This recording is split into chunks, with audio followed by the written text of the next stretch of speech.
apply the paint to these classic Barley twist legs, I did my slap it on technique, which I will add a card above and also the link in the description down below to the full video on the slap it on technique.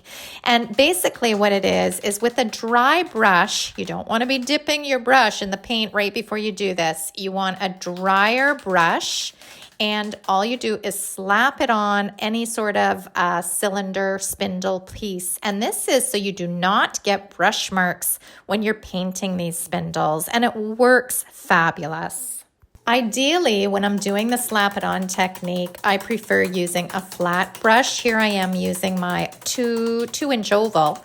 It was out of sheer laziness, to be quite honest. I didn't want to grab myself a new brush. But if you have a flat brush, 2 or 3 inches, this process goes even faster.